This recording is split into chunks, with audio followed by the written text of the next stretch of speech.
So what I thought I'd do today is do a quick video of how we do question 7 of exercise 3.04 of Simpsons rule, for those of you that are having some difficulty. What you've been given, instead of being given a diagram, you've just been given some coordinates, x and y coordinates. And what we need to do is you just need to think about that as being our normal x and y graph, except we're only looking at positive values. So along the bottom is x, and along this way is y. And our first point is 0, 5. So if you imagine 0 being here, and the y value is 5, so that length there is 5 meters.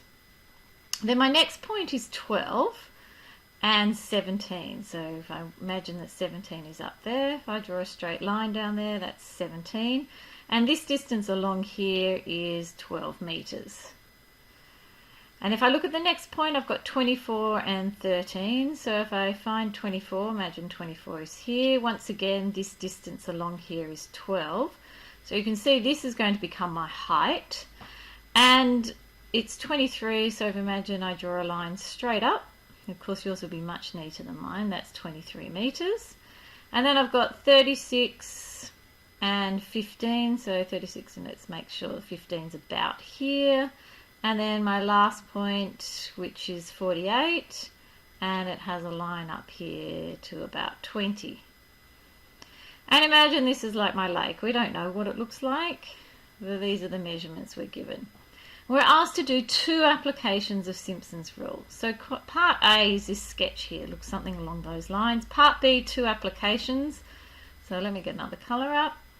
So using Simpsons rule, the approximate area is, now we're doing it twice, so we're going to be looking at this part first up.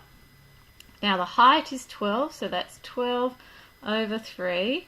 The first measurement, 4 times the middle measurement, and the last measurement. That's one application. And my second application is to do it all again, 12 over 3.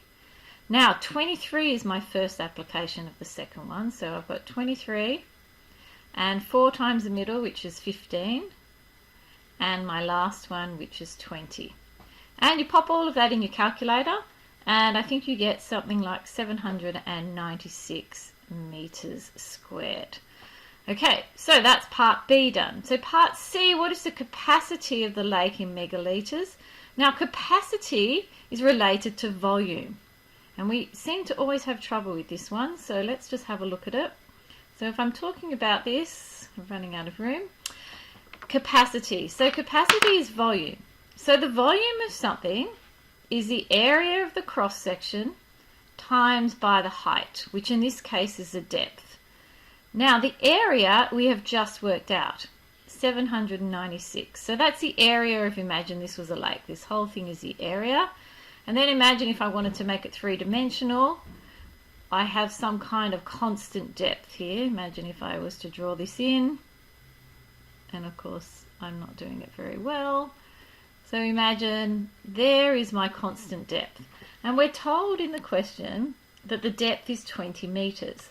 So we're doing 796 times by 20, and what you get is you get an answer, and I think it's something along these lines, but I could have made a mistake, 15,920, something along those lines. We could double check that, I guess, with the calculator. Let's get it up.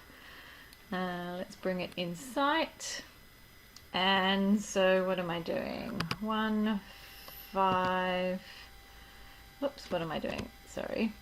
796 times by 20, and what do I get? 15920. So yep, I've done that correctly. And so this is my answer in meters cubed. Now here's the thing, these are the conversions that you need to know. We need to know that 1 meter cubed is equal to 1,000 litres. This appears on your formula sheet. Now 1,000 litres is the same as a kilolitre. And what the other thing is that this is asking for us to give, sorry, that should be kilolitre, 1 kilolitre. And this is asking us to do megalitres. So it goes kilolitres, litres, millilitres, and before that is megalitres. Now, knowing all our conversions for everything is 1,000, nothing's going to change, so there's nothing to be scared of here. So 1 metre cubed is 1 kilolitre, so what I really have here is 15,920 kilolitres. That's what I have. Now, to go from kilolitres to megalitres, I just need to divide by 1,000. So I'm going to divide this by 1,000, and so what I get is 15.92 megalitres. And that's all we have to do. Now, the other thing I thought I'd quickly pop on the end of this video is this other question that's from your textbook. I'm not going to do all of it, but I just wanted to show you that what we have here is, can you see my first measurement here is missing?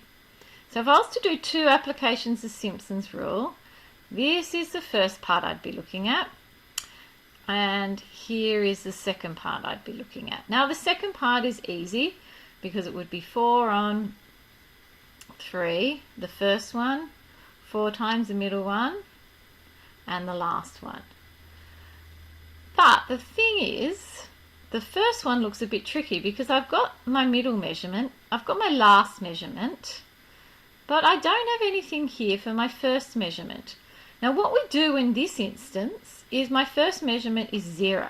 So we put a 0 in there, plus 4 times the middle, which is 7, plus the last one, which is 8. And we work that out on our calculators.